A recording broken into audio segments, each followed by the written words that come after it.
Instituée il y a 7 ans, l'édition 2020 de la Journée nationale de l'élevage a été célébrée ce 26 novembre dans un cadre respectueux des mesures barrières de la COVID-19.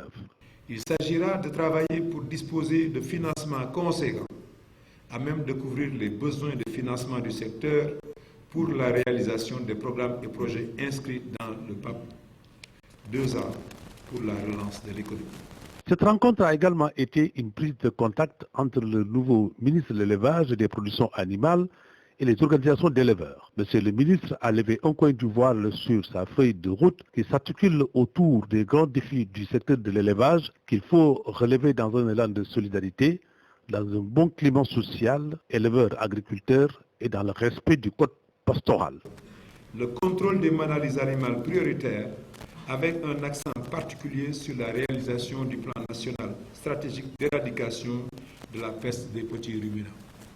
Deuxièmement, l'éradication du vol de bétail qui constitue à mes yeux le fléau le plus important de l'élevage des temps modernes et un frein à l'investissement privé nécessaire pour l'essor du secteur.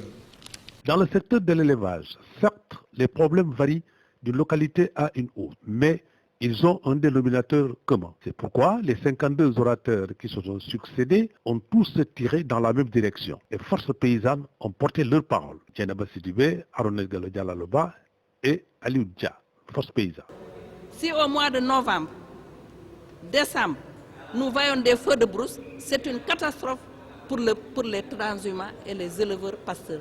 Puisque plus tard, il y aura un surpeuplement du cheptel dans les zones de transhumance et ça va continuer à créer ces problèmes et ces difficultés pourront atterrir soit au tribunal ou à ce qu'on ne souhaite pas, le mort d'homme, on ne le souhaite pas. Mais aujourd'hui, tous les éleveurs, tous les agriculteurs sont agités et il faudrait qu'on trouve dans l'immédiat une solution pour régler ces problèmes qui sévit en tout cas. Il faudrait que le code pastoral soit pris en compte. Le climat entre éleveurs et agriculteurs nous pousse à mener des réflexions pour humaniser et démocratiser l'espace pastoral.